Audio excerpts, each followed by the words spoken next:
Oh, boom, boom, boom, boom, boom. Bum, bum, bum, bum. Bum, bum, bum, bum, bum. Uh,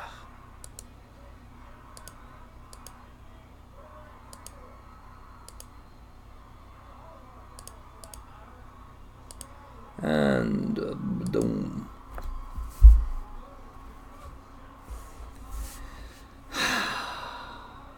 Notice something odd? Yes.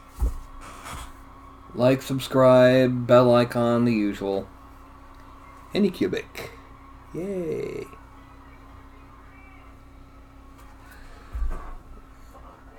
So, welcome to the show. I'm kind of hoping that with the microphone being on this side, where the computer's on that side, we won't...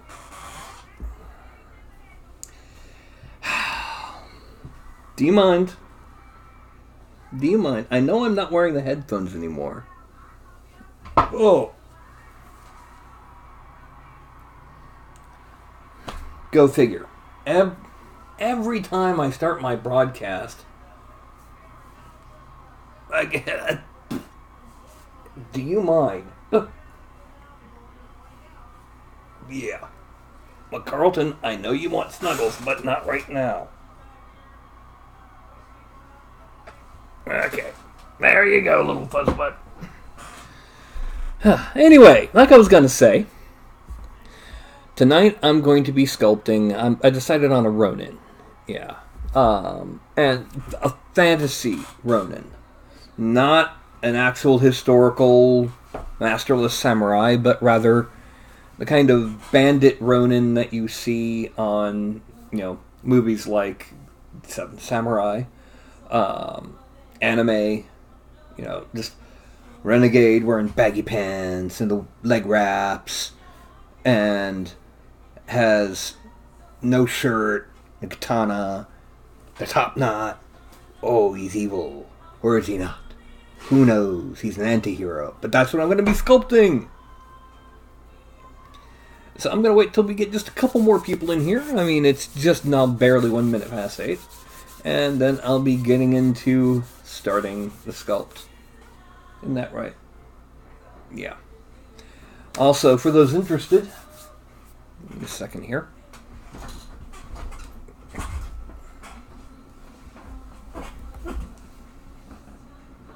I have the Basaclan sculpted and printed. The big one holding the rock and a regular. Yeah. Now, just to give you an idea on scale, just to remember, these guys are big. They are a breed of giant, so they're bigger than human-sized figure, much bigger. Now, these were printed on the CR10 in one print. So, putting them up here. I also have the resin print for the one carrying the big rock with runes on it. Already done. And I currently have sitting in the rather horrible, crappy UV light I've got of the regular guy. Now, one thing you'll notice, he has holes in his feet. Well, it's kind of hard to see them, but he's got holes in his feet because, yes, he is hollowed out. And you can see the footprints on the base where he goes. Right there, right there. So, one thing I did, let me see if I can pull up the camera focus here. I don't like doing autofocus because it almost never works. You'll notice, let's say right around here near the toe, the supports end in a ball.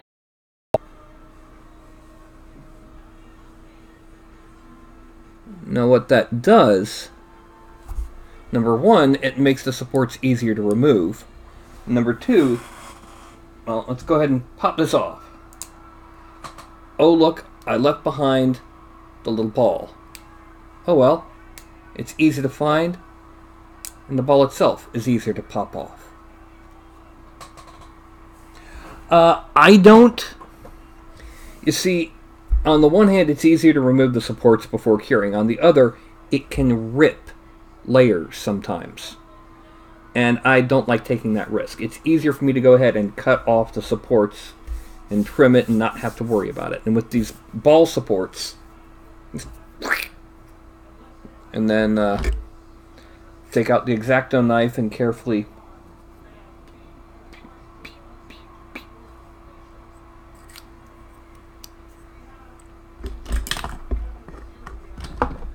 but yeah, so that makes two of the core pack giants done. The Basaclan and Grendel. And I've got Cormoran, Farragut, and Argus left to do, and their accessory bits. For well, Farragut comes with Roland, and of course I sculpted Roland live. Now the way I made the supports with the balls at the end, instead of using Photon Slicer, I used Chitu box. That's CHITU box. It can export to the Photon format, and that's one of the options for supports generated. Also, another reason to use Chitu box instead of the default Photon Slicer, and that's that Chitu box is much better about not... Let's say I have my hand like this, and then the support comes down and lays against the arm and then goes down. And I have to clean off the support that's physically attached to the arm. Chitu box is much better about not laying... Oh, not again. Not again. Not like Sunday. This is why I need a co-host. People let me know. But Chitu box, CHITUBOX, has the little ball end supports that make them so much more useful, and it's much better about not laying supports against the body part or part of the thing that you have to go in and trim with a knife. Not saying it doesn't happen. I'm saying it's much less common, and it's much better about not placing supports like that. It'll rotate them if it has to. So, there you go. And that was Chitu box. And what I'm going to do is I'm going to go ahead and try and stop these hiccups first. And then I'm going to...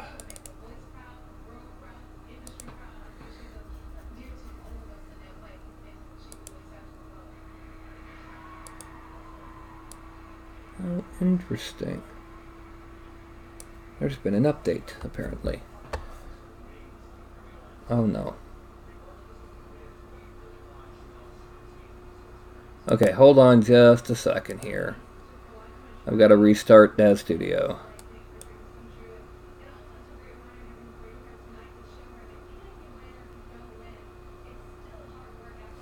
Yeah, I'm really liking Chitu box. I will say that the default density for the supports is insufficient for some more massive prints. For example, for the size. For example, on the one hand, I have the Drider here that I sculpted for a patron earlier. Yes, it's on here because I'm getting ready to prime her, and she came out nicely.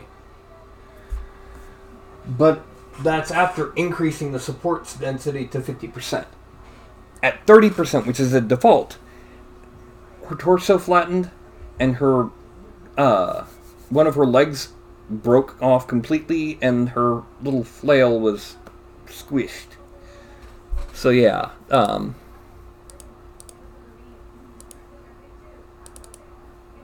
There we go. That's what I'm looking for. So, what? Are you talking about this?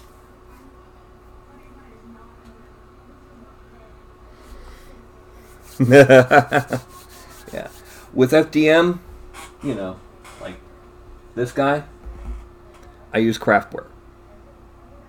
Another thing is the base and the figure are separate, so I'll have them printed like figure here, base at an angle, not a huge angle, but an angle over here.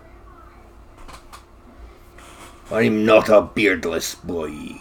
I'm a warrior. You can take that to the bank, if banks had been invented yet. Anyway, let me go ahead and get started on this Ronin now. Alright, so here we go. Here is our basic human figure. I have to reinforce, this is not DAZ geometry.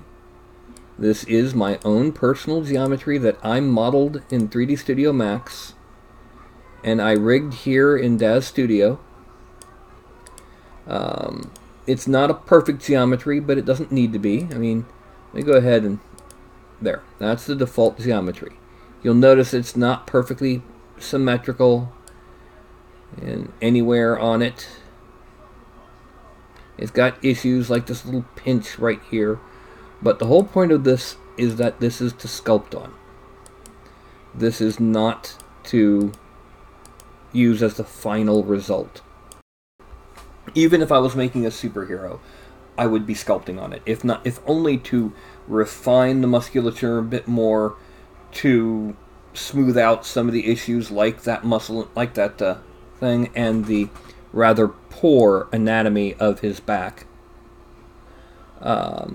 But yeah, back and butt. But yeah, anyway, this is our basic human figure. And the only prop he really needs is his katana.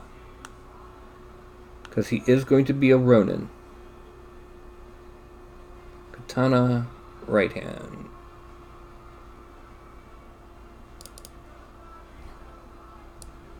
Now that looks large, and I'm thinking it may be a bit large. Left view.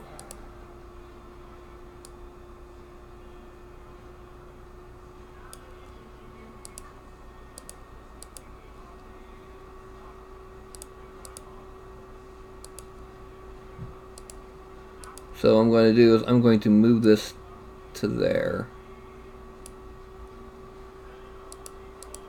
And then we're going to shrink it just a little bit. Not a lot, just a little. That should be enough. About 90%. Well, 89, but yeah. Let's make it 92, because now it's looking a little short. And a little bit of Z-scale. Okay. Now, the next thing is his pose. What are we going to do for his pose? Well, I can tell you right now that I'm going to be using a two-handed pose, as in he's going to have both hands on that katana.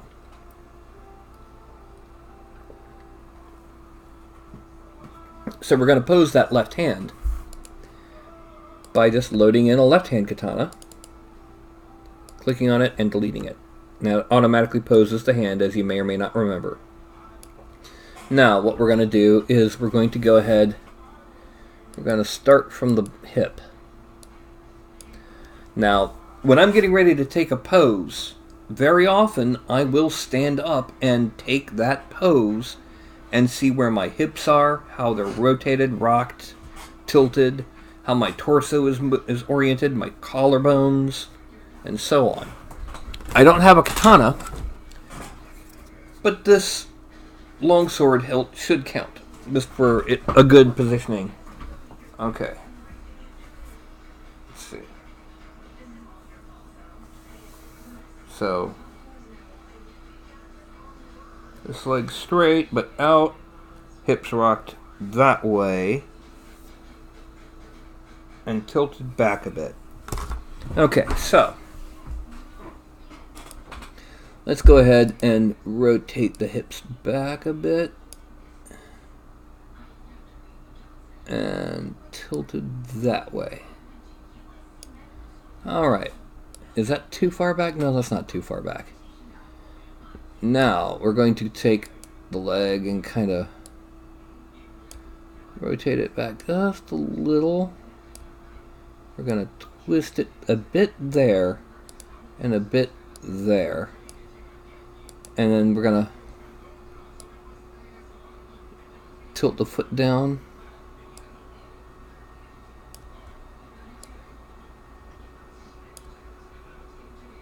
And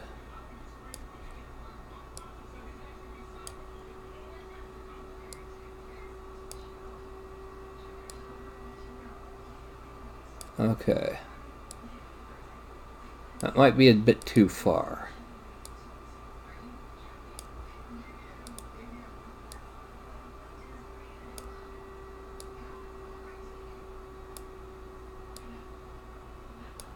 Okay, now we're going to kick this one way forward just for one purpose. I hit Control D to drop that foot to the ground. Go to the front view. And you can see he still needs to bend it just a little.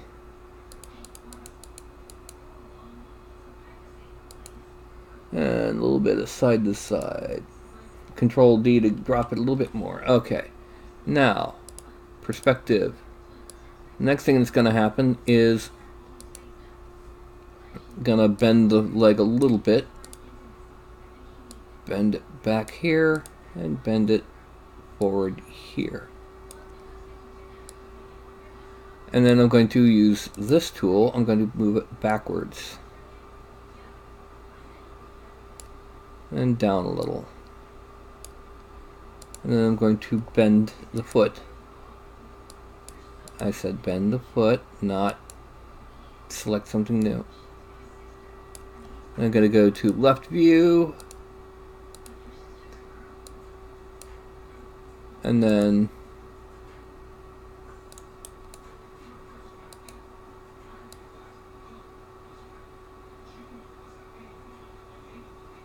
okay. And then just a little bit here. Perspective view. Okay, we're going to plant this foot. Pin translation, pin rotation. We're going to plant this foot. Pin translation, pin rotation. And then we're going to lock the side to side on the legs, and just in case we're going to be using them later, on the arms. See, as I move my mouse over these individual channels, not only do they get a little bit of gray outline, but additional things pop up. Now, what I'm going to do is I'm going to grab this one. Oh, no.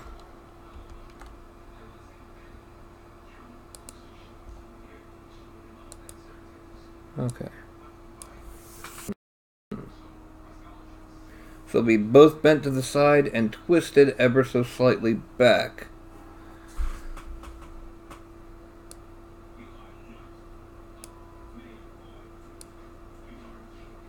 And then the chest will bend forward, but not the abdomen.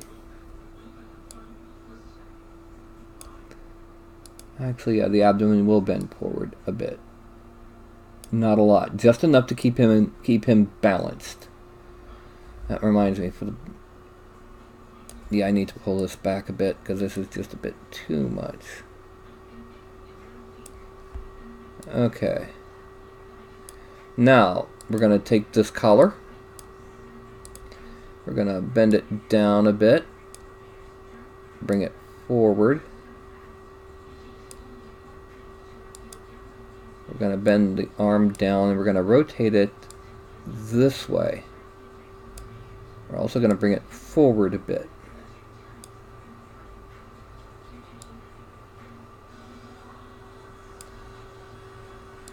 And then this one will go way forward. way down.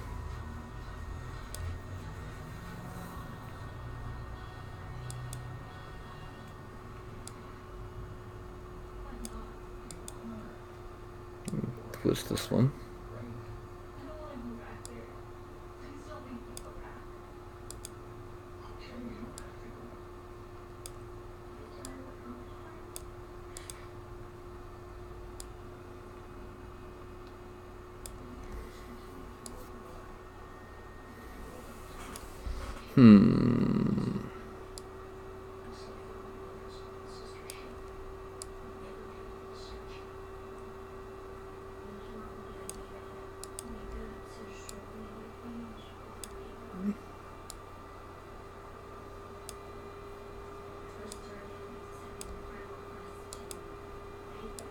Now I'm basically trying to get this into the hand.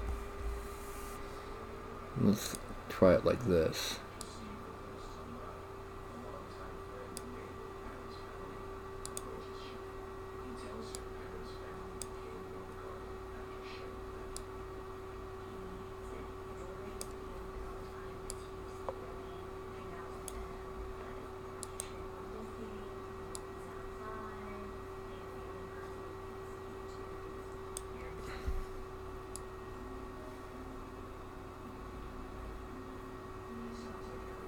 Okay, so now what we're gonna do is everything else for this. We're gonna use the torso. Oh, wait a minute! I see a problem.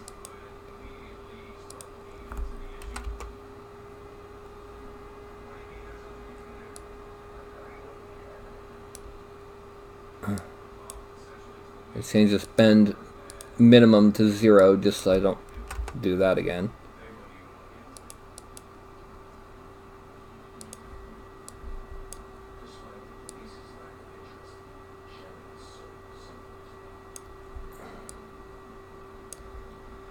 Okay, I'm going back.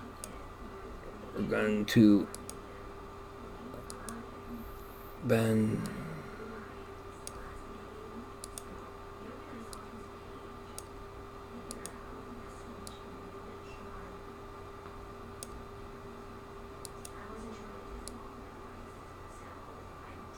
Ah!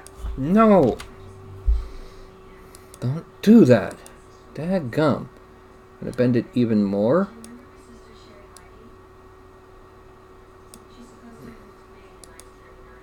Untwist that.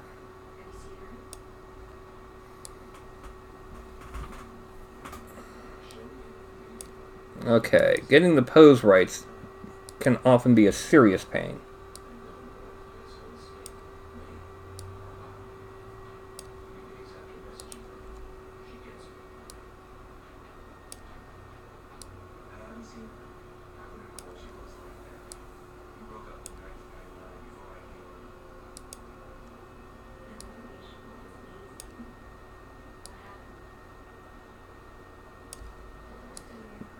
Alright.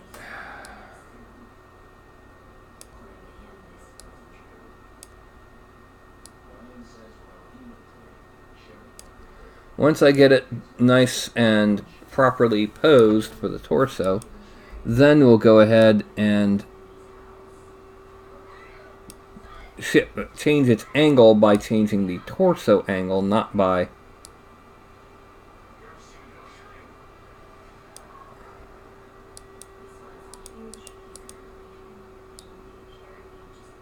moving the hands. Okay. Let's see. Alright, now let's bend the hips back a bit more.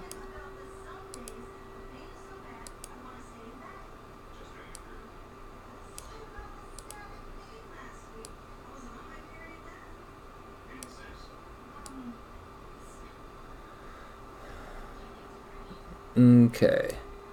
Now we're going to turn the head.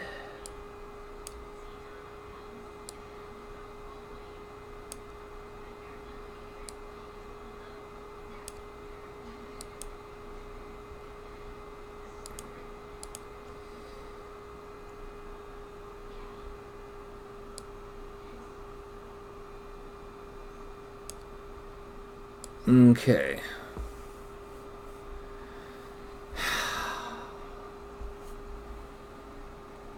That looks horrible. Okay. Let's go ahead and lock this one.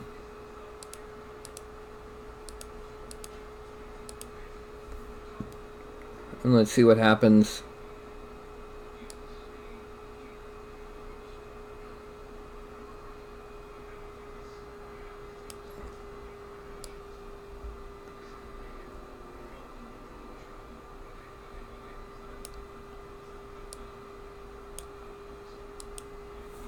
Okay.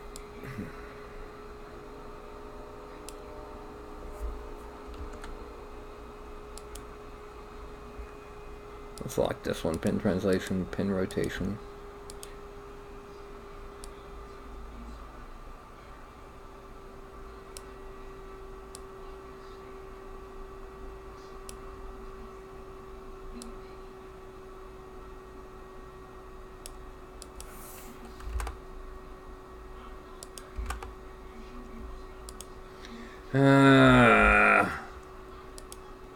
Unpin all.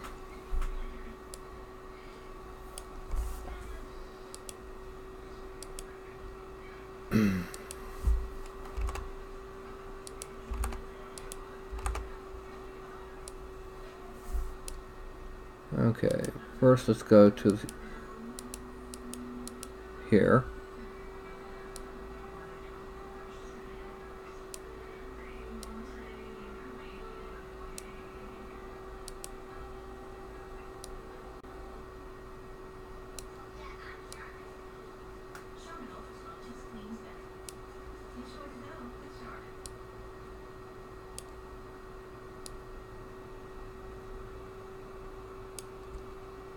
So a slightly more natural shoulder.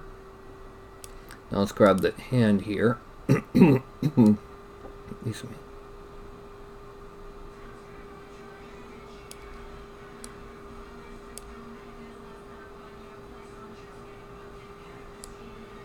There we go. And now we're going to twist that hand and make it better fit the... Oh, wait a minute. Parameter settings.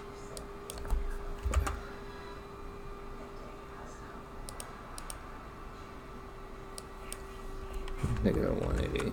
Maximum 5. Sorry it's taken so long just to get this pose, but yeah.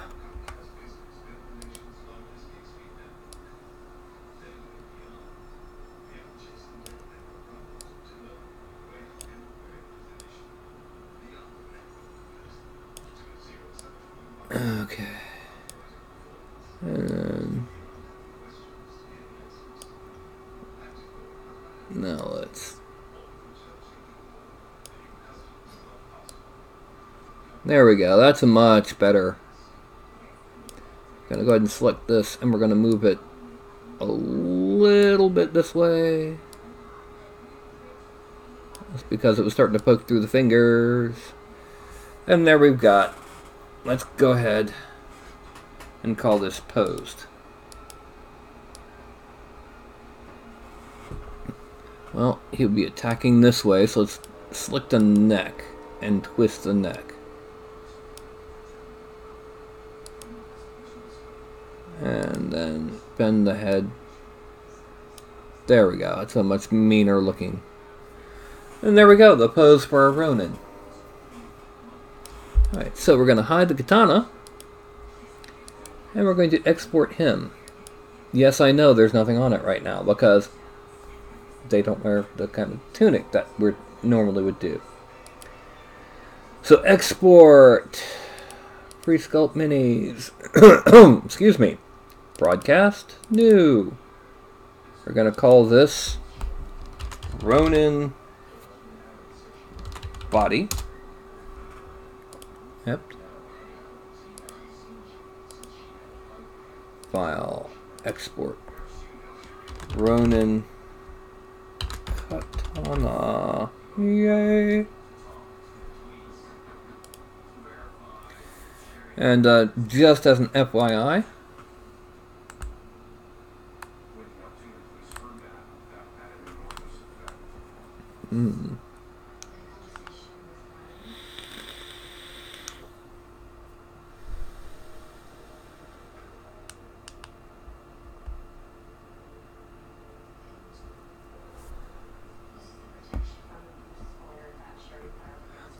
Mr. Dapper Gent, several of my 3D sculpts have been used in various 3D printer Kickstarters. And Jacob, I'm going to show you why. One very good reason why I like the G2 box over the default photon slicer. Let me go ahead and pop back to this.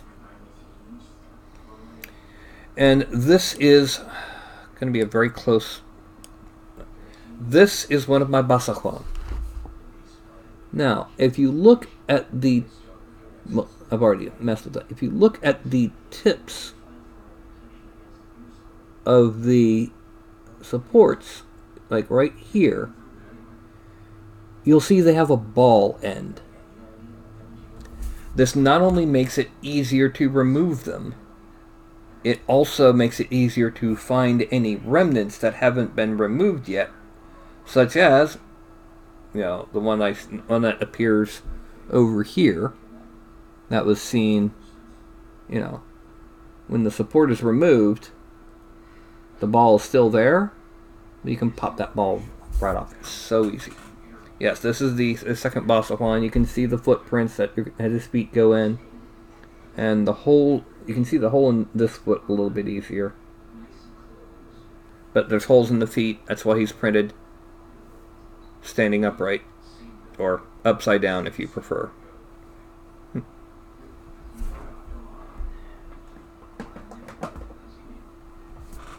Alright, and back to the thing.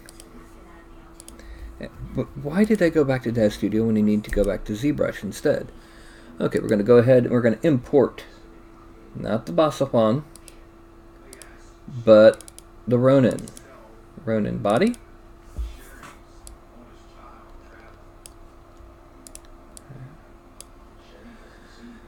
Subtool, pen, import, Ronin katana. We're going to... With the katana, all I'm going to do right now is I'm going to go ahead and subdivide it a few times until it's smooth. And then hide it, because we're going to be doing most of our work here. Okay, I am going to smooth that just a little bit. Not a huge amount. Because it's just a little... Well, this right here as well.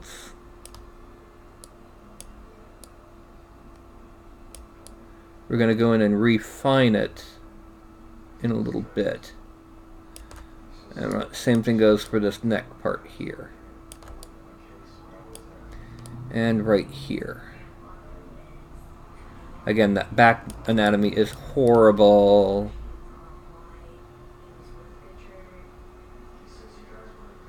Okay. Now, go ahead and frame out. I'm going to go ahead and grab... Where did I put? There it is. I have various bits and bobs behind my monitor, so... And yes, my webcam is sitting on top of my monitor. Go figure. You know, some people do it that way, some people don't. I don't know. And now we subdivide it until it looks smooth. And then Dynamesh of 768. Dynamesh. Okay, right now that is your default thing. We're going to go ahead, we're going to hide the hands and arms. Actually, let's go ahead and give it a subdivide. One level of subdivision. And we're going to hide the hands and upper arms. Why, you might ask? So I can see what I'm doing when I'm about to be making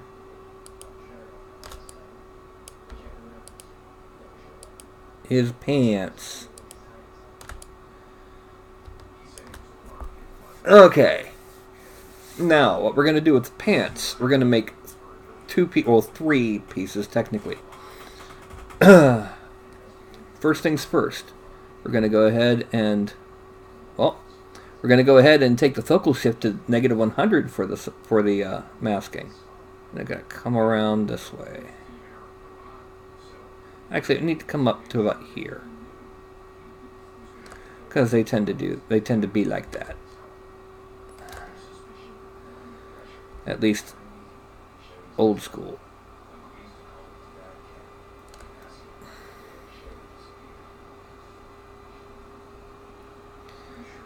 And then we're going just below the knee for the rest of it.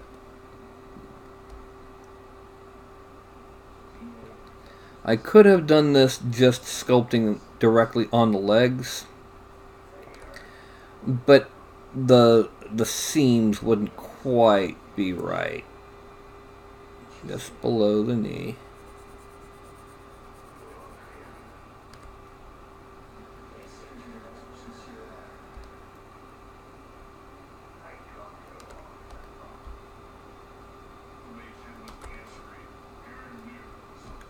And right a little bit up there. Okay, now we are going to extract 0.02 will do.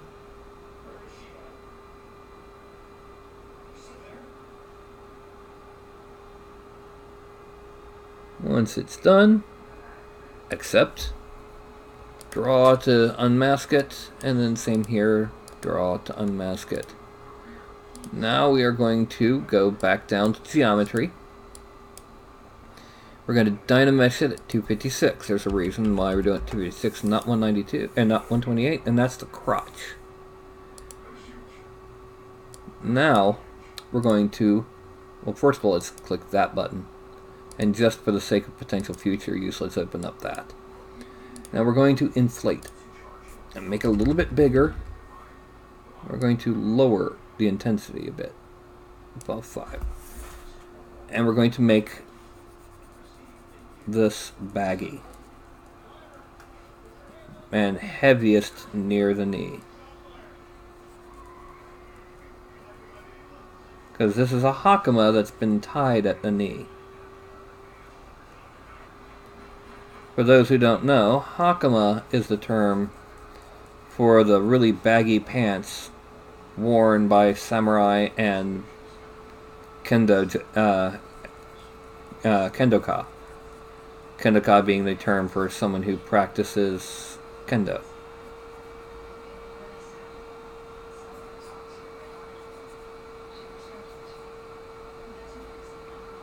You'll notice that it almost ends up looking like Hammer pants, for those of you as old as I am who remember MC Hammer in the 80s. It's because it's just about as baggy.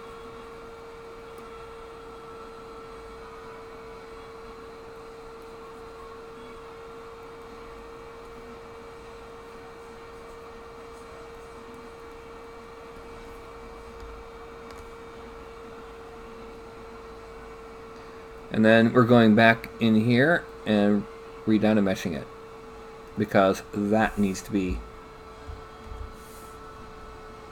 smoothed out. Well, we're going to come in and wrinkle it later, but the pants need to be here, and that needs to be no seamed.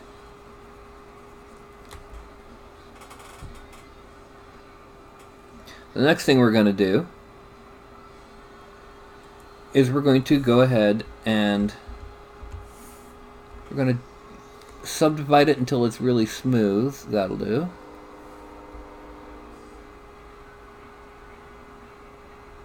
We're going to kind of do this. Now, in case you're wondering what we're doing, we're effectively doing much the same thing that we did with Beowulf. We're going to use this to make kind of a raggedy, really raggedy top piece. Now, we go to subtool. We extract at 0.02.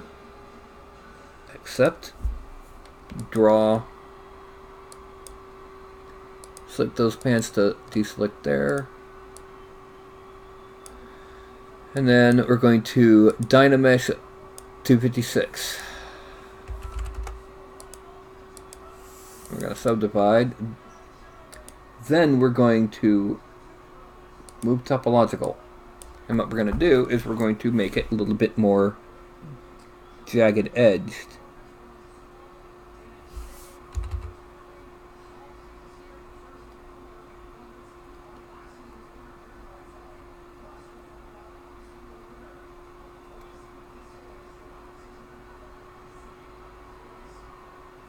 Okay, apparently Mom is listening to the voice, because there's a Memphis girl in the voice finals.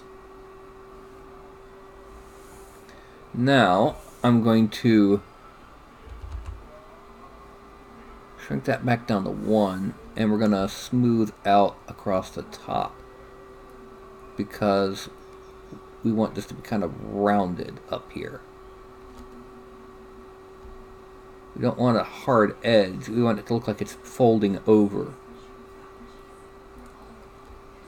Because we want him to look like he's rough and bedraggled and like he's only part samurai, part barbarian. This is a rough and tumble criminal Ronin. The kind who might sign up with Shuten Doji, the Oni Lord.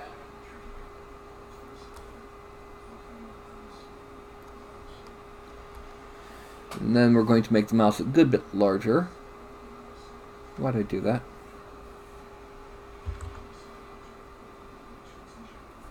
I'm going to move it down a little bit in front. Just a little bit.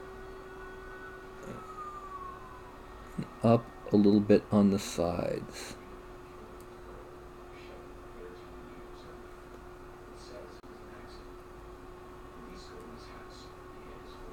I'm also going to pull this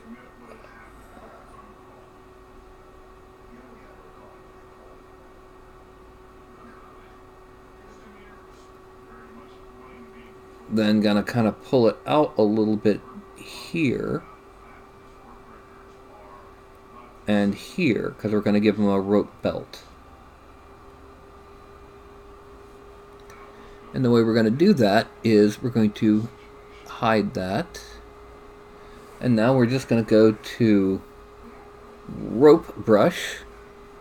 I mentioned before, this is a brush for ZBrush that I purchased. It is probably one of the most useful brushes I have purchased. We're going to make sure to come across this way. And we're going to split unmasked parts. Okay, and I'm going to click once just to get rid of that. We're going to go ahead and do another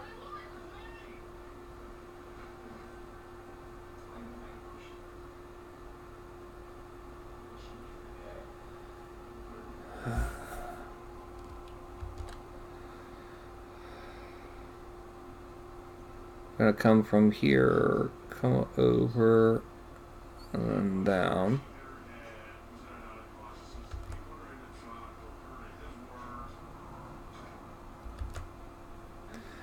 We go ahead and hide that.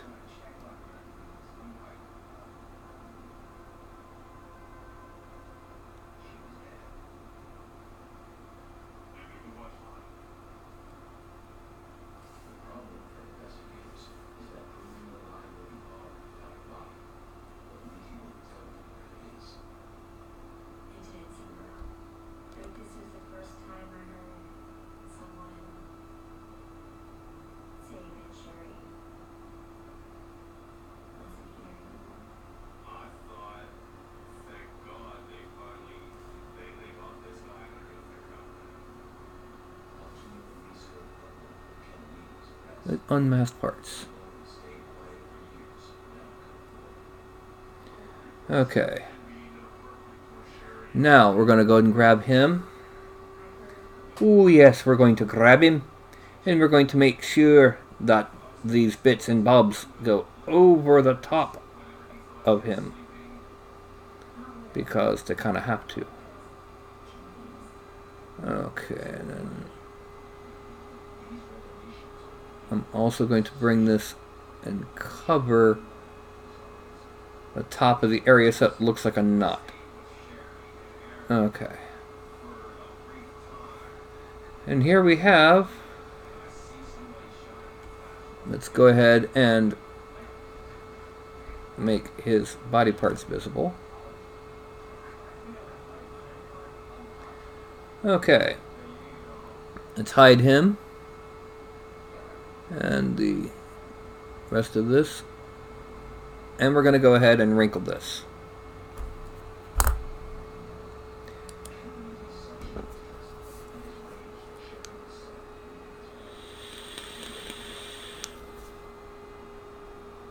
I don't know enough about an M3D micro. I couldn't tell you what is equivalent to it.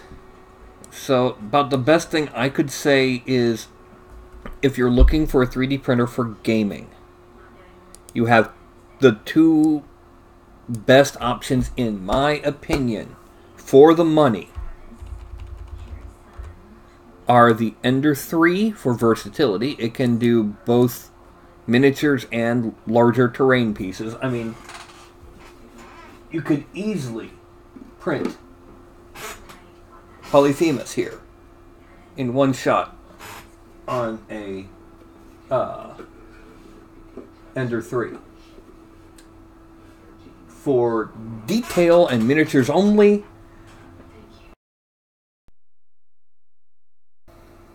it's easy mode for miniatures. That's the only way to put it.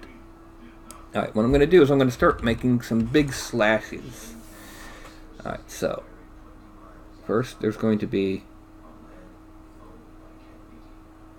Oh, no, second one was too close.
There's some rough basic guides for where we're going to be putting these wrinkles.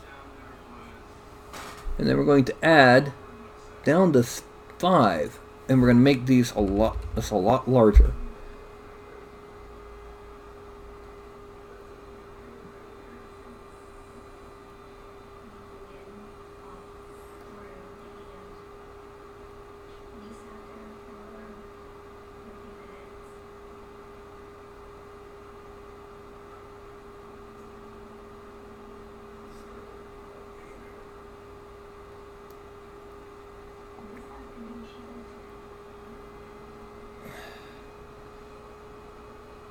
And what we're trying to do here is we're trying to make it look, you know, kind of heavy cloth folds.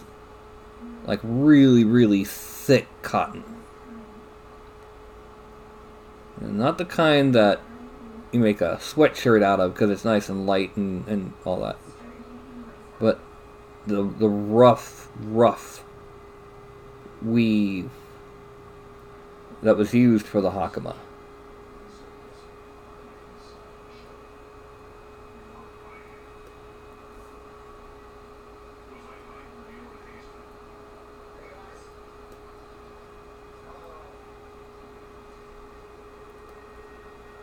And down here. And now we're gotta move this back over. It moves sometimes in ZBrush because what ZBrush does is it takes wherever you last stroked and makes it the center of rotation. Okay. That was nice and simple. Let's make the more important bits visible.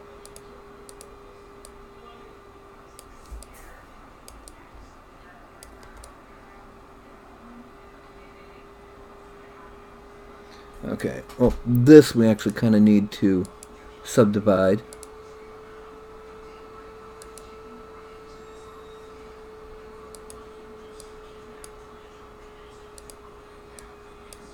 And let's make sure that the rope belts look good. Okay. Alright, I need to grab the move brush. Make it a little bit bigger. We're gonna take these guys and we're going to merge them down. We're going to grab here and pull them right up against the pants so that they actually print as one. If this is going to be ever cast, whether in resin or what have you, we need them to definitely be castable. Now obviously what would end up happening is that the arms would probably end up being a separate piece once all this was done. But we're going to go ahead and we're going to merge all the pants pieces. Okay, we're now going to hide them. And we're going to focus on his upper torso and his musculature. We're going to use the inflate brush as our primary tool for this. The reason for the inflate brush and not anything else is because this way, when you inflate the muscles, eventually it's going to form that little groove between them. And one of the first things is we're going to give him a little bit more of some neck muscles here.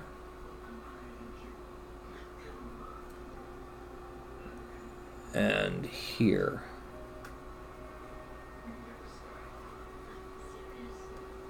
Then we're going to emphasize here because we want to turn this almost into collarbones. Then we're going to small and let's increase that intensity. Yeah.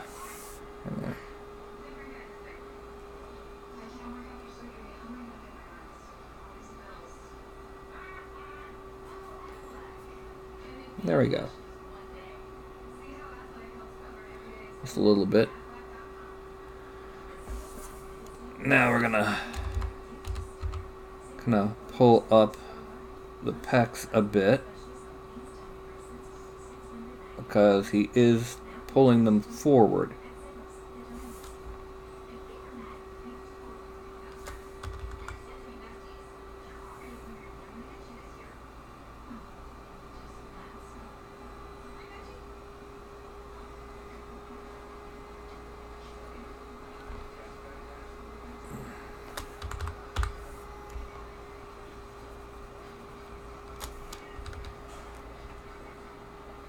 And then we're going to pull in the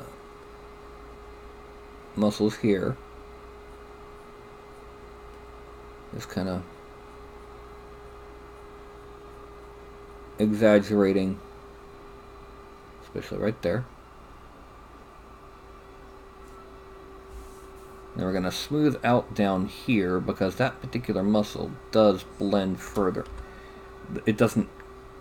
It's more of a sharp blend than a larger. Bring this out.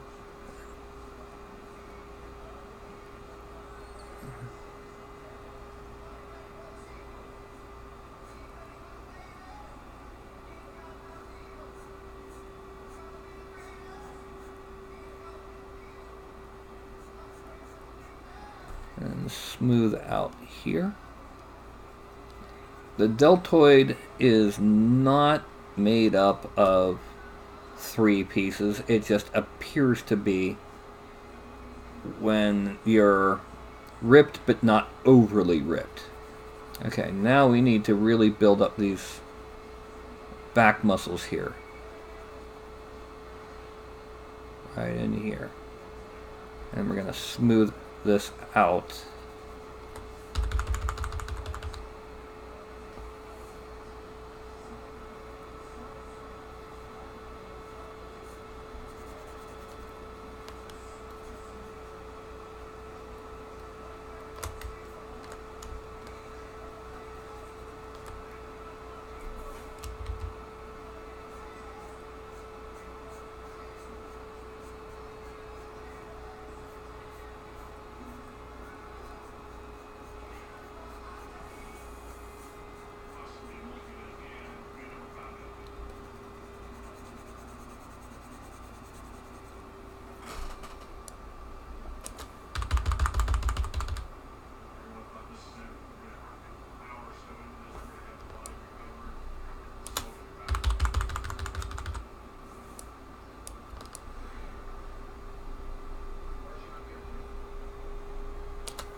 Okay, now we're going to go ahead and make the actual collarbones.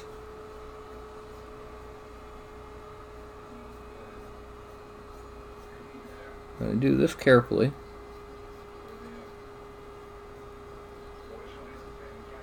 And then we're going to come down for some of the back muscles.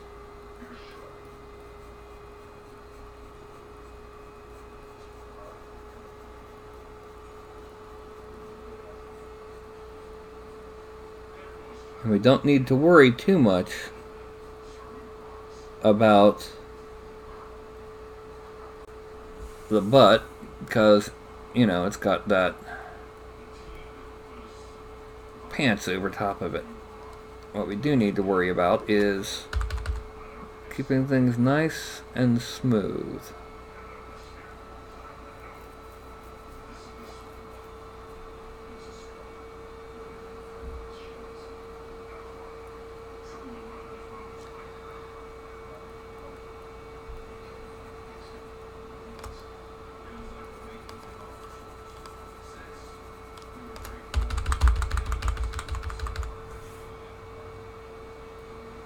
Okay, now we're going to smooth out that.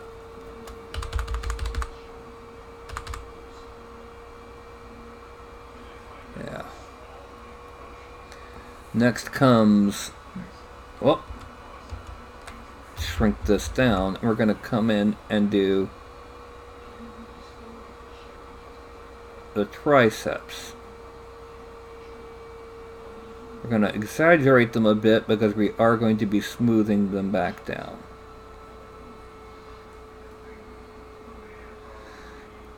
And then here.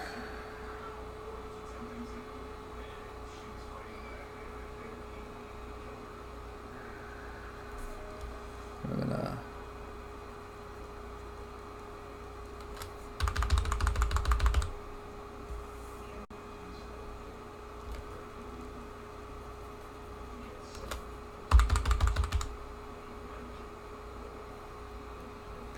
and then the bicep, the most legendary muscle of all, that has very little to do with lifting capacity or punching strength. someone who has huge biceps but mediocre triceps and forearm and shoulders and no actual skill with rotating the hips with the punch, yeah, they're not going to be very great at punching.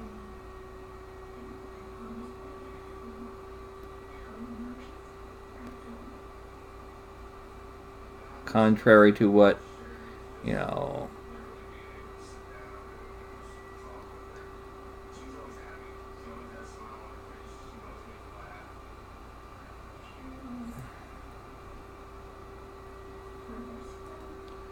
and we're trying to do this properly.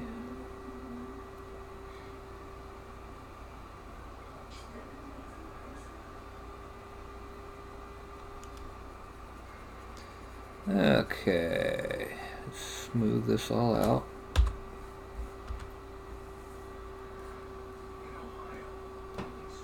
Now we're going to smooth out this bicep because as it is, it's a bit lumpy potatoey. We don't want that. So it's 1, 2, 3, 4, 5, 6, 7, 8, 9, 10. Yeah.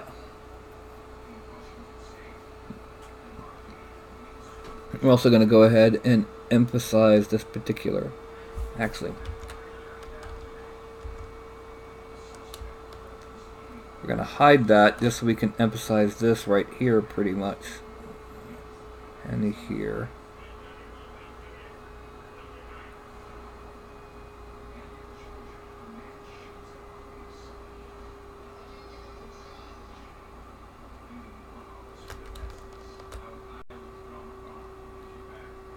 Now we're going to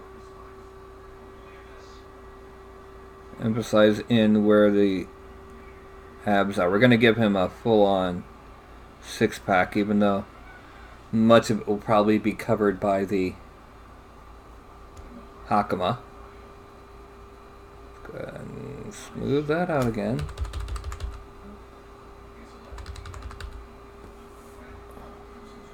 Okay. Now, we'll go in for the other arm. Peek in over here.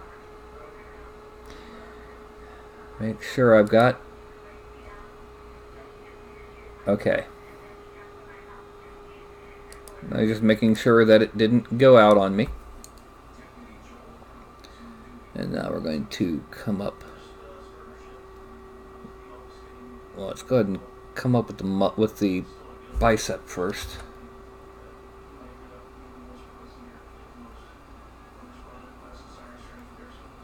And it'll be slightly bigger than what it would be, so that we can it'll shrink when we smooth it.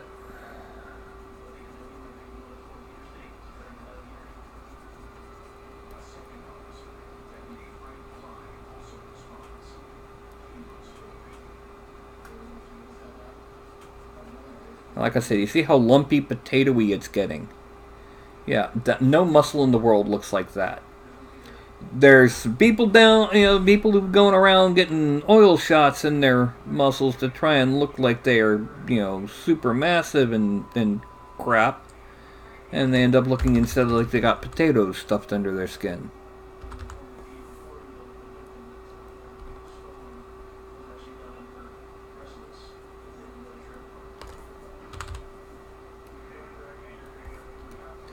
Yeah, there we go. And then we're just going to kind of bring this a little sharper. And smooth that.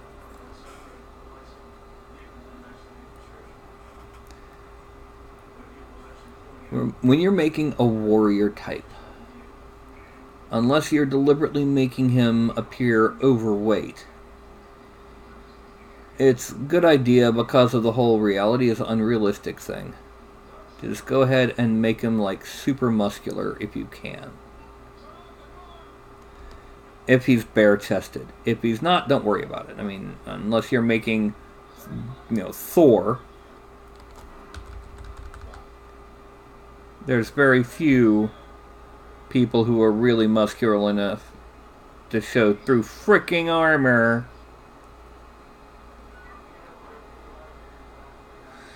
And in this case, he is someone who would have been trained since early youth in how to use a sword. And it may not be like super muscular, but this is fantasy.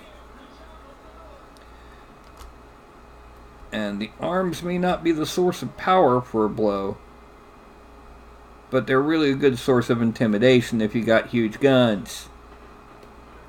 And intimidation can sometimes win battles more often, or more effectively than power. Just as an example, one of the examples listed in the Art of War by Sun Tzu, there was a general who was well known for being cunning and for having the ability to snatch victory from the jaws of defeat. And he was at an allied city, his army exhausted, when one of his arch enemies caught up with him. And the end result was there was pretty much no way, if they fought, that they could win. So he tells his army to get ready to leave out the back gate as soon as possible. And then goes up on top of the front gate and starts playing his samisen to wait for the arrival of his enemy. Because, no, this is going to be it. This is the final. He's done for.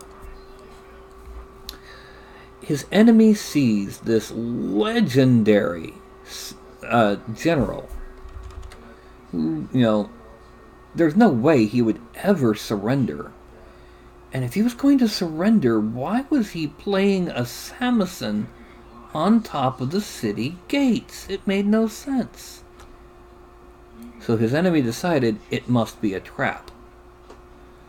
There must be something going on that he doesn't know that the other guy knew.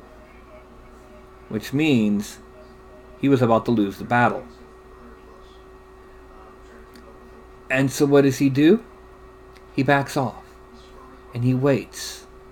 Not long enough for a siege,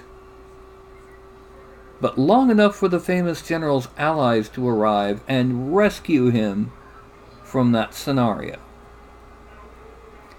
He held off and intimidated an entire army on pure reputation. Sun Tzu says, the best victory is one where you never fight.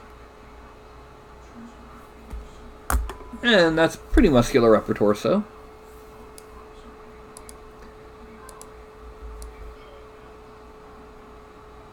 Okay. Now we've got to go ahead and use the move tool and pull some of this stuff out of the torso because, he got a lot more muscular. Which means it's now a wider torso.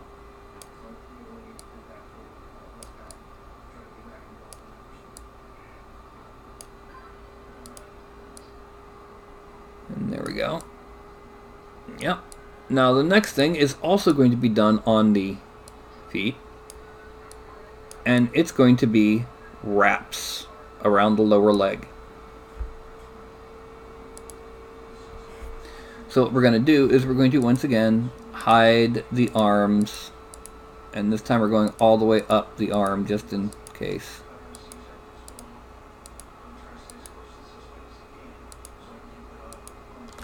By the way, if you run a D&D game, beware if any of your players ever start reading The Art of War by Sun Tzu. It will be, that kind of thing. Alright. Sort of.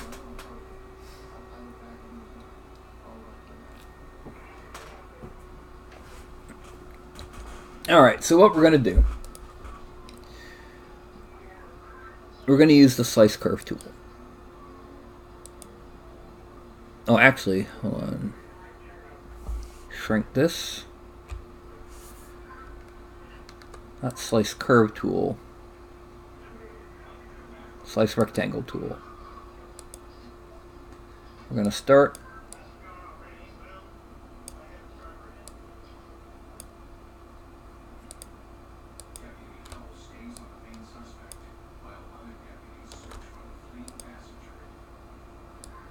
Okay.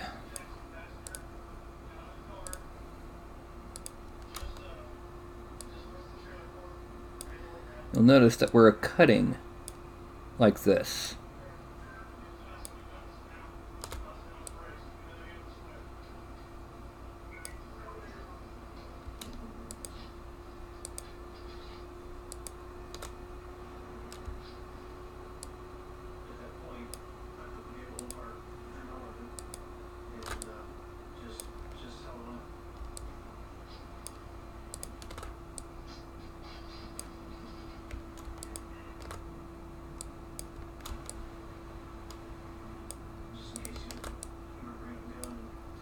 Okay, now we're going to cut this one.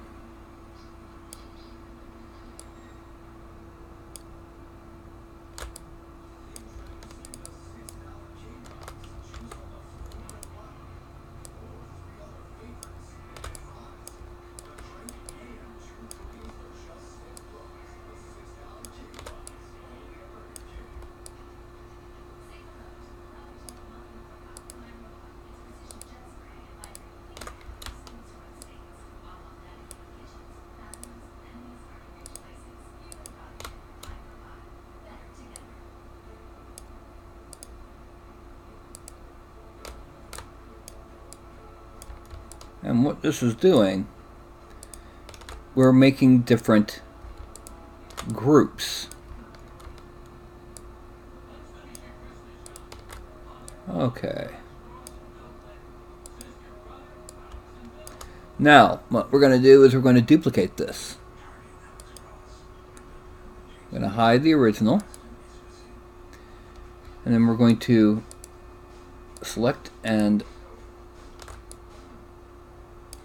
hide the other body parts other than what we've just dealt with.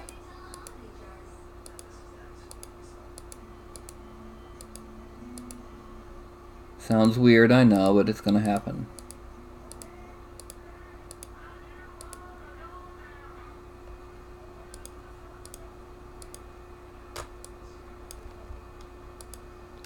Okay.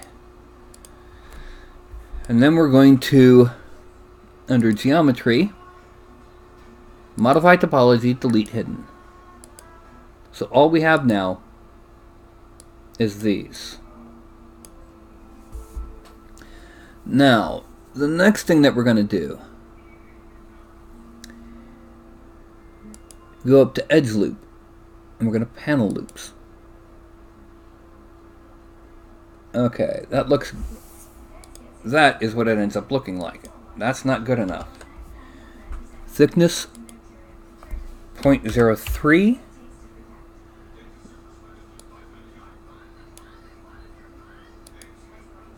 Oh.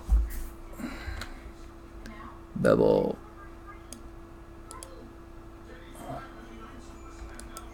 Okay. And that's what we get.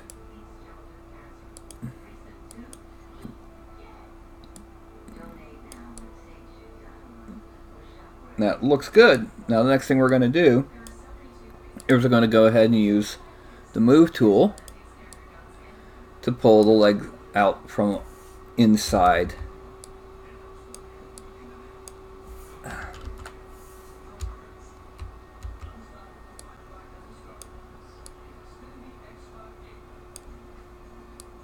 And we're going to use this to make them fit like it's over top of these leg wraps.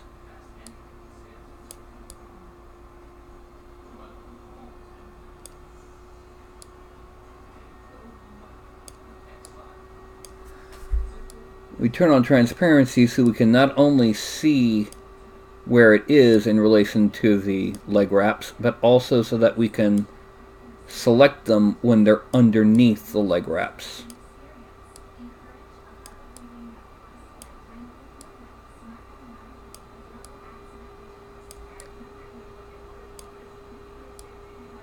The next thing, and probably last thing we're going to do in terms of clothing,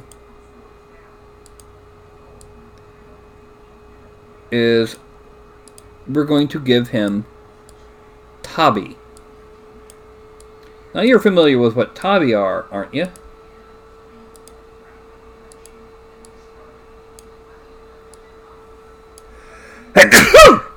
Excuse me.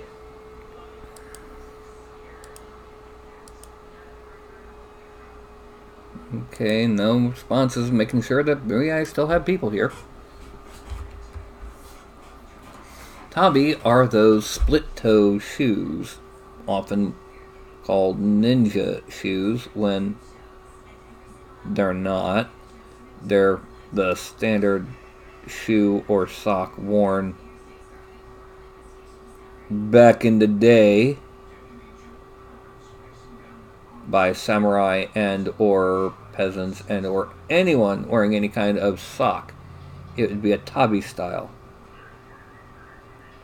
By giving him tabi, we are reinforcing the neo-pseudo-Japanese fantasy look, while also hitting that Western view of tabi as ninja shoes.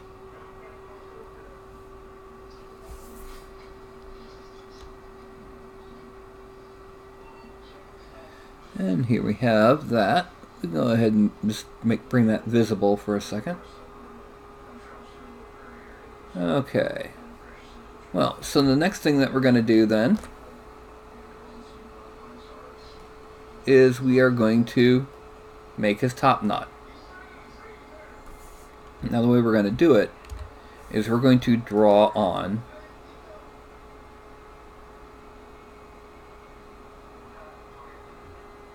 or rather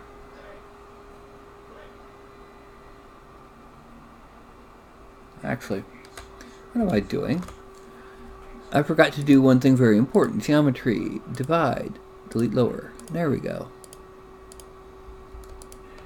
Okay. Now, yeah, much smoother.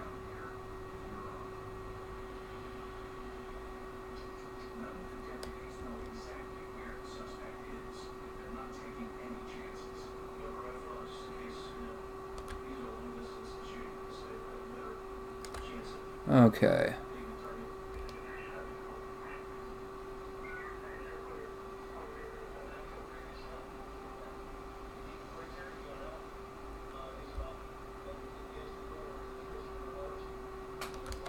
Okay. Let's bring this around back this way. There will actually be two portions to the hair. The hair on the back of the head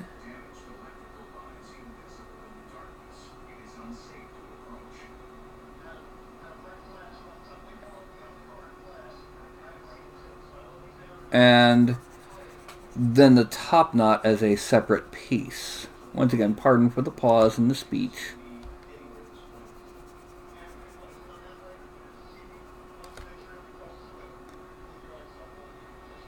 Alright, that's good enough. Now we're going to extract this at point 2. Except, draw. Draw. We're going to hide this. And now we're going to draw on where the top knot is.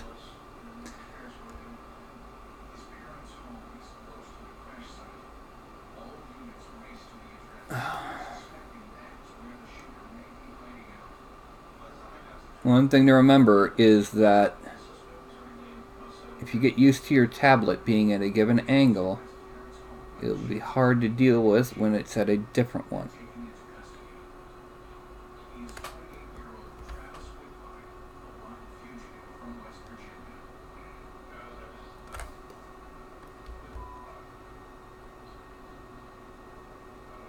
And this we're going to extract at 0.03.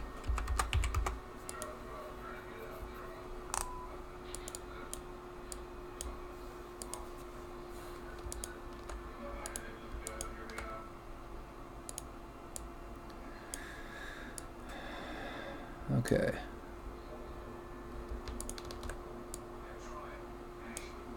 We're now going to hide that just long enough to do what we need to do here.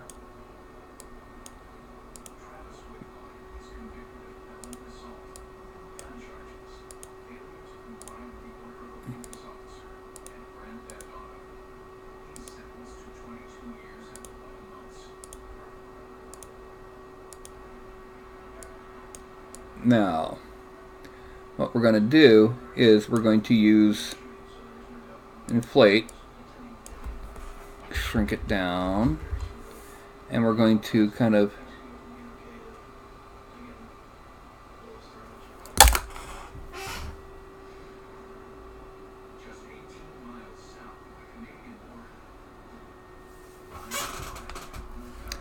I don't know if y'all can read that.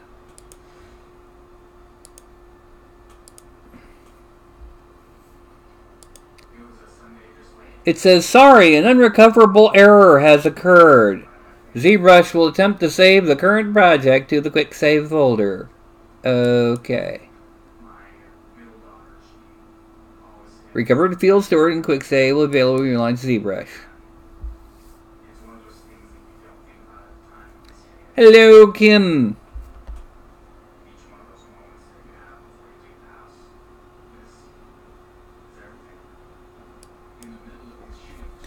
I was literally in the base.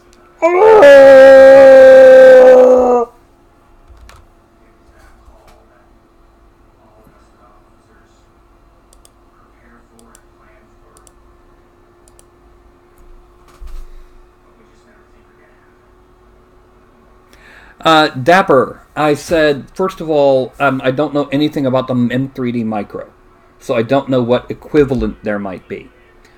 However, are you wanting to do just minis? Are you wanting to do minis in terrain? Are you wanting to do props for, what are you wanting to use for your 3D printer? Okay, that's not a problem.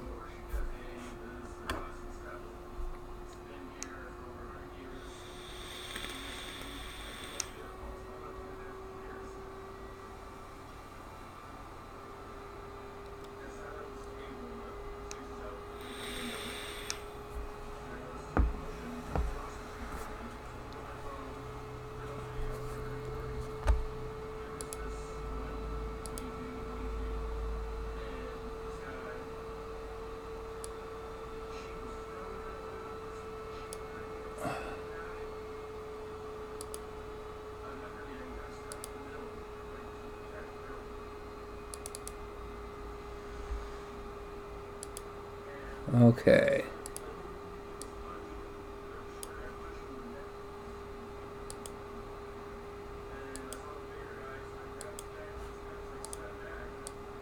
Okay, excellent. Yay, it saved it. Now, let's come in here. Zoom out. Let's go back to inflate. Shrink this down. What we're going to do is we're going to smooth over top here, and then we're going to inflate it like this.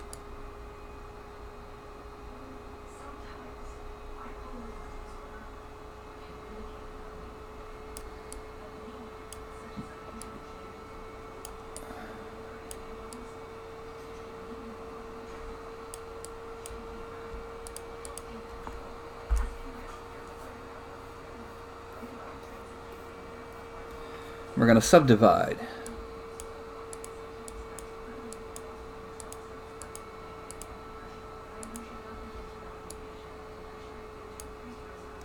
I'm going to use a slash tool at add at 5, and turn off Lazy Mouse. That's why you should always have your autosave on. I don't know if you've ever noticed it coming on and autosaving while I'm working, and I get a little annoyed with it. Well, that's why you have it. Because it had autosave, and it did an auto back recovery, thankfully. Now we're going to go to subtract, we're going to make it a lot more intense. We're going to go in here, and then in here. We're then going to use the move tool. Make it pretty big. We're going to grab here and pull out. And then finally, try and get it as close to that as possible. We're going to, whoop.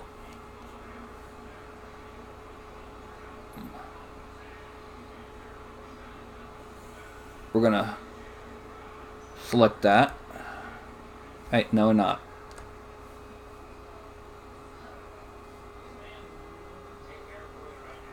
Alright. We're going to Dynamesh it at 512 because we've already got some detailing on it. And then we're going to select here, and we're going to extract that at 0.015. Okay, now that lets us grab here and pull it down a bit more.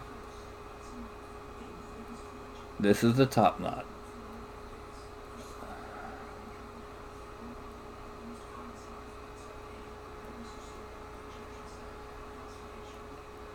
Now, last thing to do is the head part.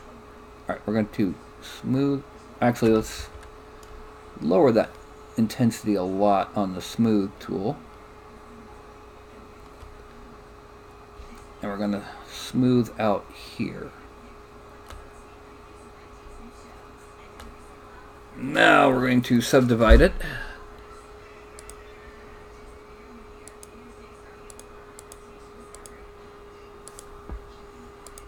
And we're going to start drawing in where the hair would be. We're going to use the slash tool. We're going to make sure that subtract is decently strong but not too strong. And we're just going to draw in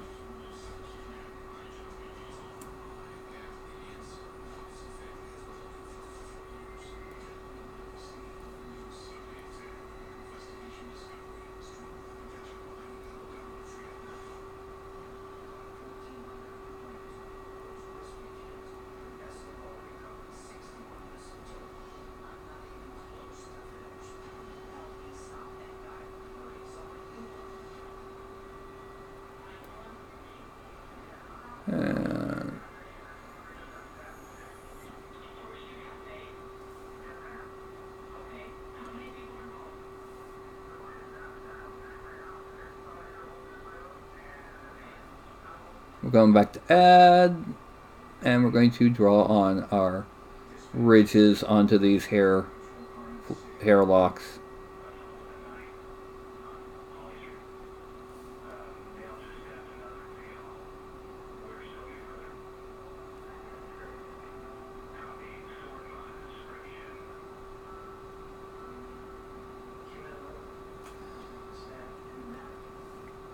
And the end result is this will be a very simple hairstyle that still somehow managed to crash my ZBrush.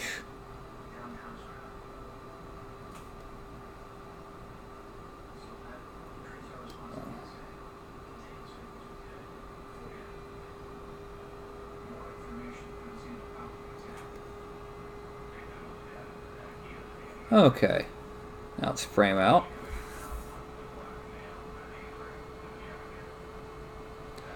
And the last thing to do is his hands and base. Okay.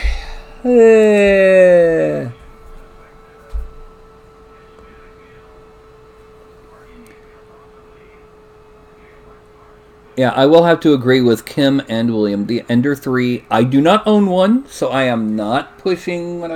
Yeah, the Ender 3 is, from all reports, one of the best mid-sized 3D printers. It's not a small printer, it's a mid-sized printer.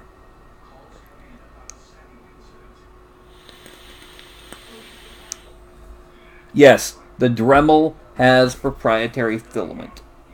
It is one of those that I despise for that. I do not believe in proprietary consumables. That is insulting. It is a no from me. If consumables can only be bought from a given company, then no. I mean, when I go to paint, it's not a matter of you can only paint Games Workshop products with Games Workshop paints.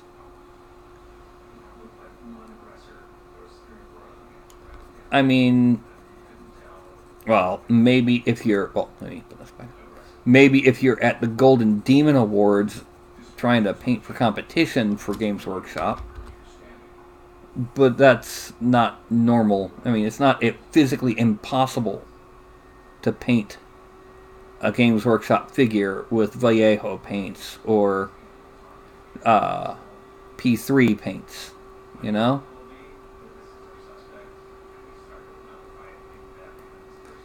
And it's smooth, smooth, smooth, smooth. Again, he's a big burly guy. I'm not going to worry too much about making his knuckles too small from this.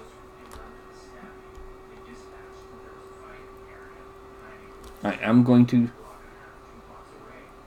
inflate this finger because it was blending in.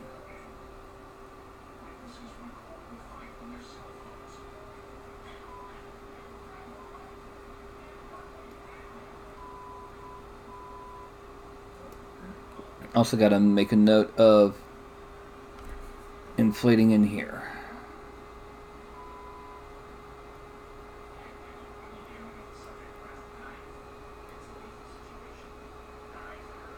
But yeah, proprietary consumables is an unconscionable money grab that has no purpose except for limiting your customers.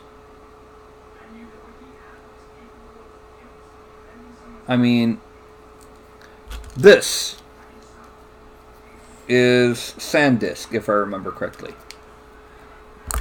And then this is a totally different company. Both work on my computer. Both could technically be considered consumables. I'm not required to use Dell smart drives or thumb drives.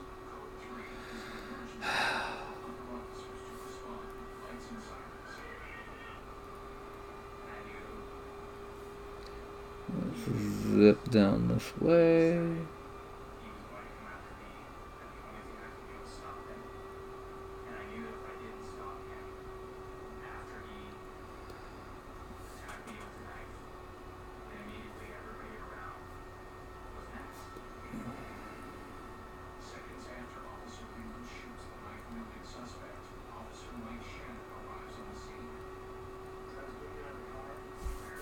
And then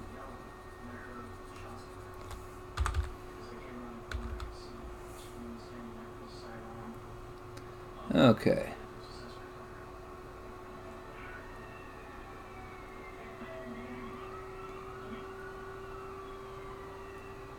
I mean, my Anycubic Photon, yeah, I require a specific type of resin, photosensitive resin at 405 nanometer. But there's multiple manufacturers. I could use Wanhao, I could use Anygu, you know, I could use the Anycubic, which I actually have been. I just like it better, but I'm not required to use it. I'm sorry if I'm harping on this, but it annoys the bejesus out of me when you're required to use their stuff with their machine. Okay. Frame out.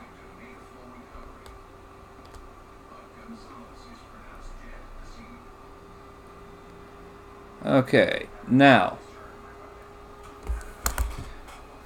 Pretty much anything from here on out I can do by mouse.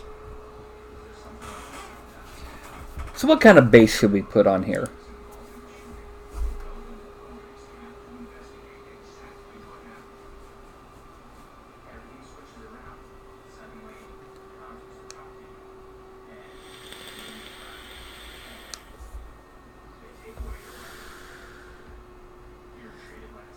I'm thinking, let's go ahead and give it just a grass base, because there's not a lot of rocky terrain in Japan, and the grass could also represent, you know, a rice paddy in the time periods where it's not all filled with water.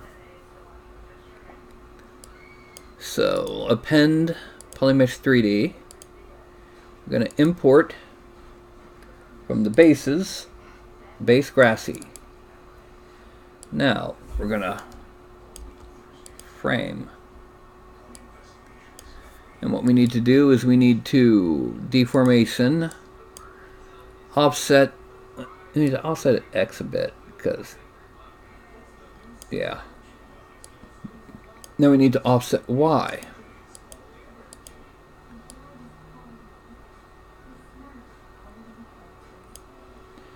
Okay, and now let's offset Z just a little. Just to balance him out. Okay. And here we have our Ronin.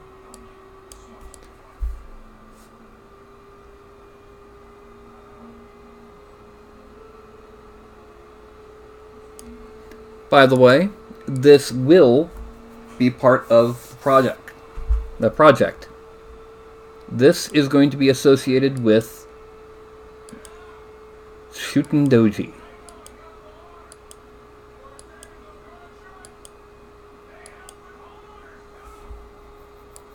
He's going to have several Ronin, as well as another Oni alongside him. Now, let's Dynamesh him.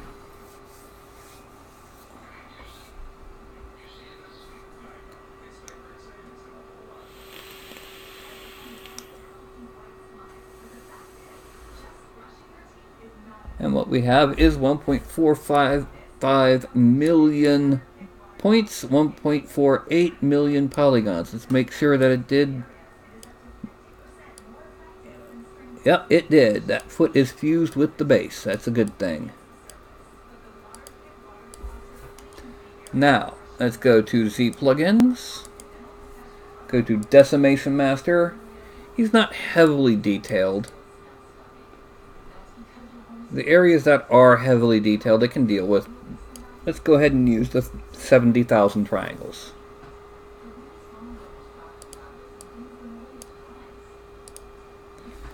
Let's see.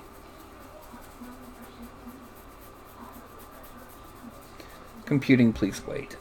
Daggum.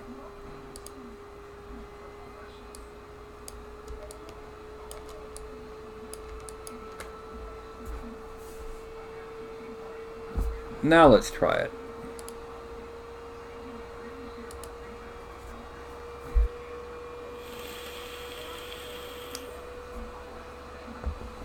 Smooth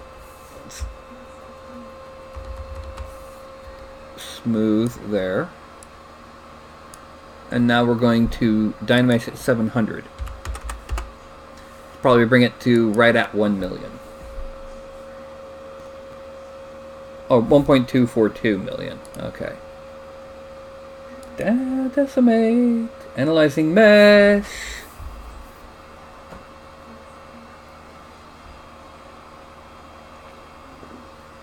There we go.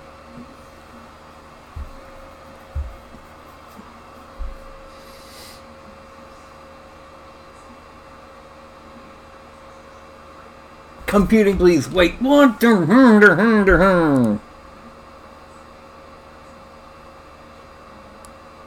They don't want to ship where you live? That's odd.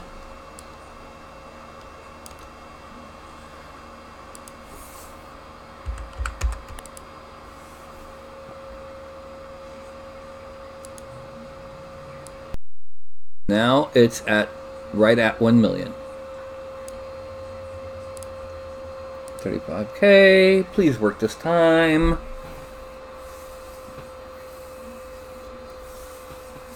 If it doesn't work, there's one more option I can use.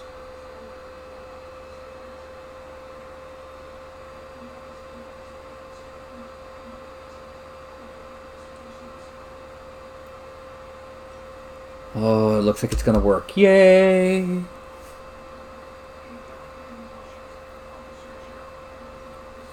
And it's at 70,246 triangles.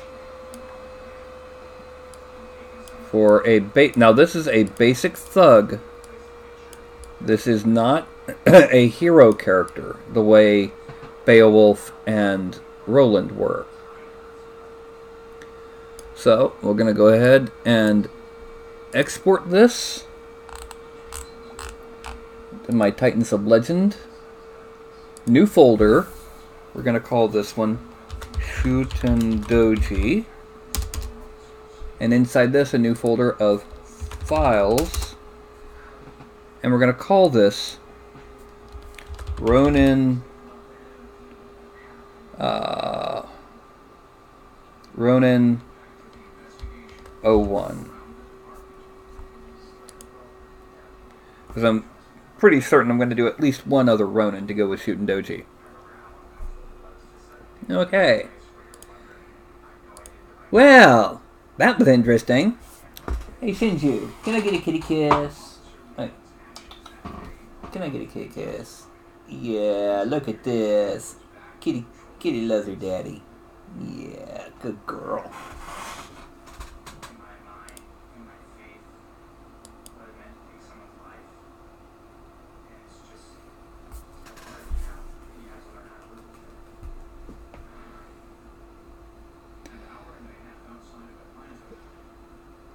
I don't know enough about the castle to understand, anything about that.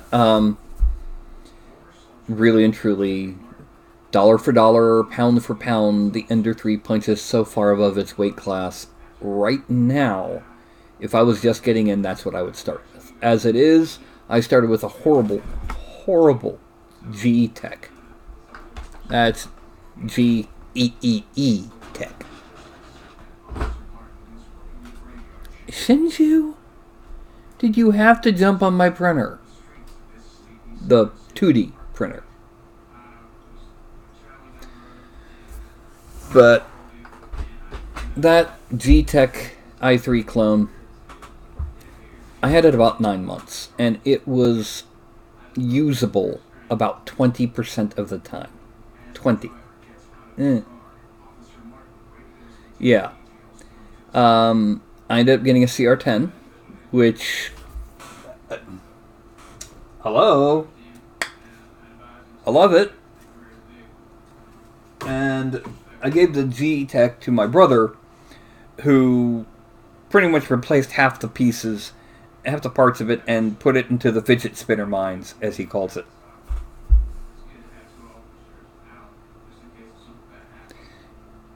Ah, Kevin, hello! I just noticed that you're there. That was you that's here. Yes. Oh. Well, we had an almost total disaster earlier and then managed to recover. Always turn on autosave. And if you can't do that, save often. Kevin, this was a year and a half ago, back when the CR10 first started getting popular.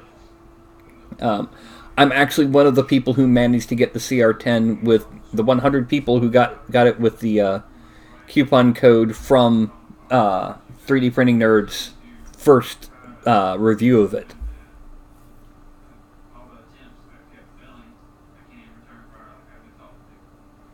But yeah. Always turn on autosave, and if you can't turn on autosave, save often. Yeah, that was a Ronin. Like I said, he will be... The giants in my collection are going to include assistants and... No! Come on over here. What are you doing, baby girl?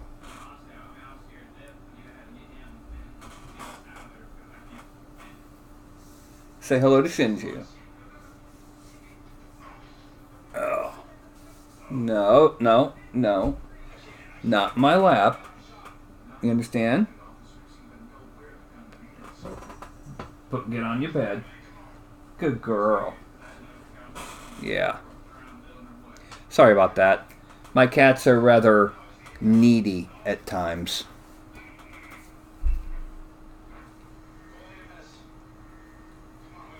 Oh. Excel. Yay. Ooh. Shinju. Japanese for pearl. Not Shinji. Japanese for whiny little punk. Oh, did I say that? If I'm going to watch a Studio Gainax mecha anime, it's not going to be Evangelion again. Ever again. It's going to be Gurren Lagann. Simon is 1,000 times the character Shinji is.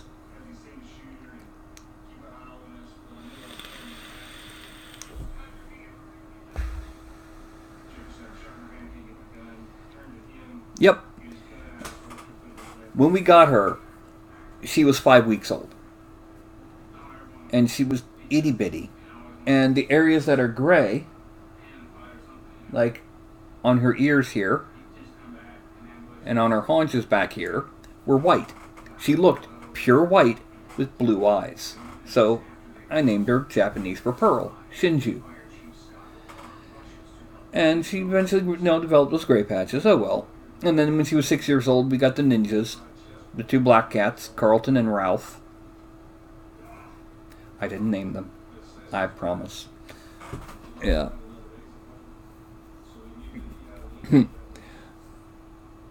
Or Alien was written when he went off his meds. Gurren Lagann was written as an apology for going off his meds.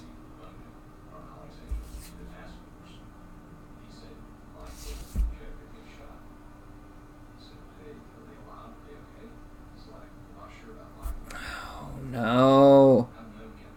Okay, it's back.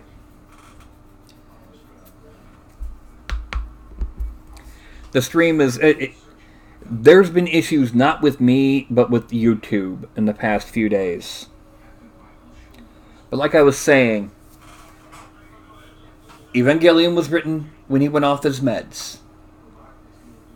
Gurren Lagann was written as an apology when he went back on his meds. Row, fight the power. Yours is the drill that will pierce the heavens. Anyway, right now I'm really big on My Hero Academia, so I'm seeing a trend here. Plus Ultra. Yours is a drill that will pierce the heavens. Seeing a connection there. Going beyond. Yeah. Anyway, it's probably a good idea for me to go ahead and, just log out for the evening. Hopefully Thursday will be better. And for those who didn't see them, I have the Basachan printed. They're a Basque giant. Basque is the border between Spain and France. They're a Basque giant that are covered in hair. And they build standing stones and often will use them as weapons.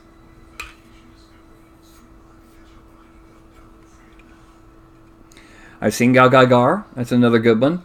Zabungle has been a long, long time. Now, these were printed on the CR10.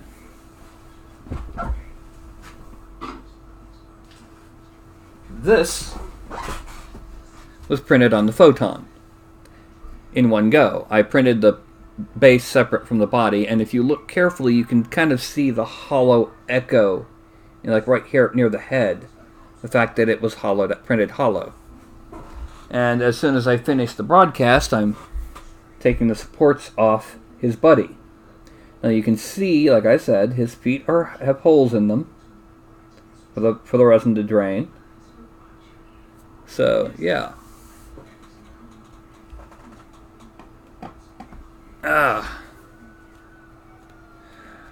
Well, Kevin, that's the whole point. Is to them, everyone else was giants. Basically, these guys are one of the few, what I would call, good alignment giants in legend and myth. They kept themselves separate from the rest of civilization, and they also, like say a culture hero. Their village has lost the secrets of how to blacksmith. They would sneak up to the village of the Basakhan and try to overhear as the Basakhan smiths were teaching their students.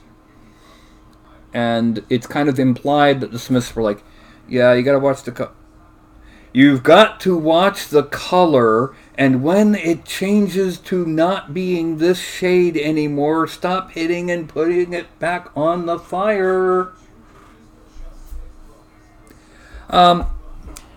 I've had problems in the past with removing supports before curing, and it have had it rip layers. And as I said, I used the T2 slicer for this because it has one feature that, oh my god, makes it so much better in and of itself. Just for this one feature. Let me zoom in. If you look at the ends of the supports, you'll see they've got little balls on the ends. These balls, number one, alright.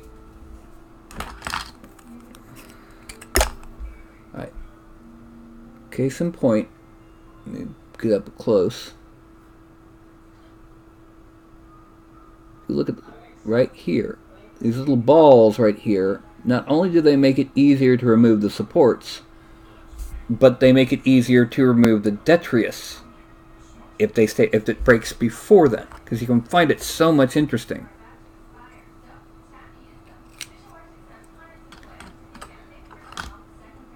Well, just to show you, down here with supports, with this many supports, just using snips would take forever. But yeah, this is not the photon slicer. This is the Chitu box. CHITU box.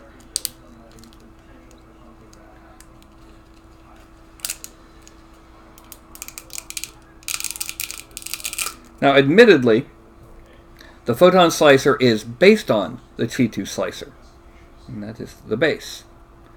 But the Chitu slicer has many features that the photon does not. Another thing is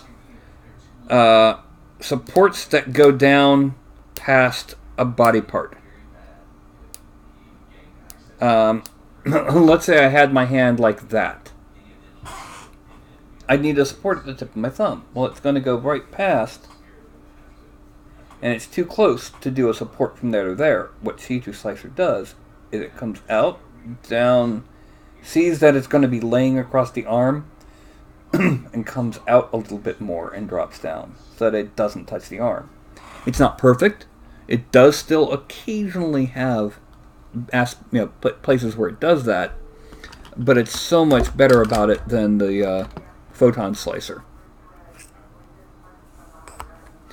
Yeah, it's an older version, and yet it was updated more recently. It's a limited feature older version. But yeah, it's... In the case of super glue, what I do is I actually do the same thing that 3D Printing Nerd does. This on one side, this on the other.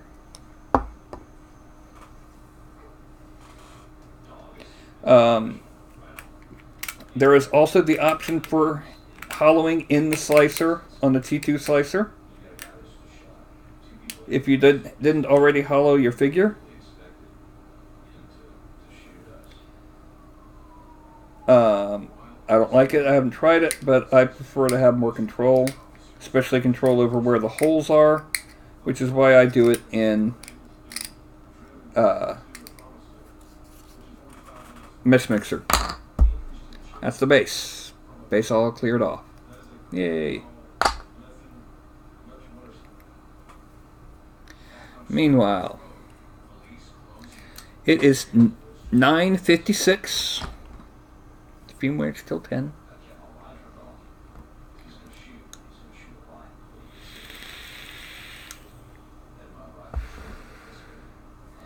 And we got the Ronin for shooting Doji, or one of the Ronin for shooting Doji done tonight. Kevin, you haven't seen this, I don't think. One of the giants I'm doing is Farragut. Farragut was from the epic The Horn of Roland. Who else would come with Farragut but Roland, the paladin.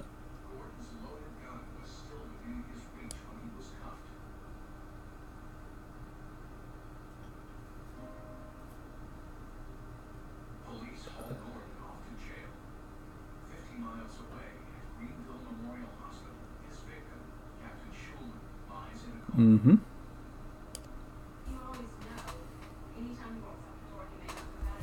And since I have Grendel, half giant, half troll, I also have to have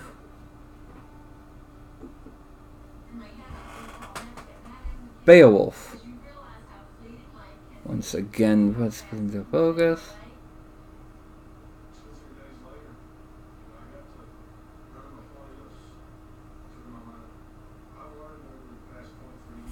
Mm-hmm. Obviously, they're primed and ready for painting. And I'll be taking care of that tomorrow, or starting to take care of that tomorrow.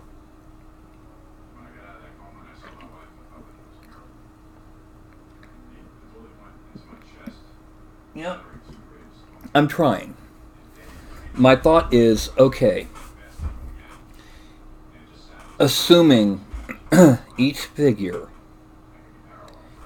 ends up being a separate, smaller part, a separate, smaller product on my eventual Gumroad page, because yes, I plan on using Gumroad. $3.99 per figure. For one figure is a bit much. But if it's a figure and accessories, for example, both Pasajuan, along with a menhir, a standing stone menhir, and a couple standing stone little T-bone things. Oh, have you seen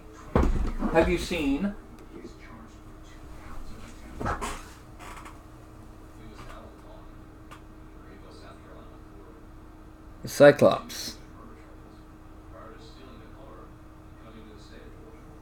Polyphemus.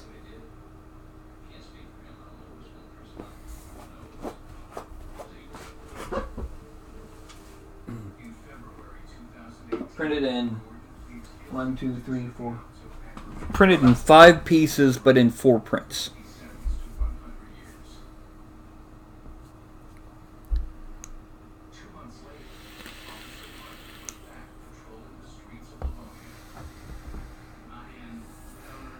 I must confess I've been painting since I was 15, and as you can see, that was a good while ago. I turned 49 this November. Trivia! Apparently I was born 8 hours after the very first Wendy's restaurant opened its doors. Could be worse. Could be Del Taco. Anyway, it is now 10 o'clock. I'm going to go ahead and head on out of here. I'm going to do what I usually do. I'm going to stick my hand up here. I'm going to count down from 5 to 1. And when I get to 1, I'll say something goofy and go bye-bye. All right. So, popping the knuckles. That's going to be a 5, a 4, a 3, a 2, and a 1. Waiting on that YouTube leg.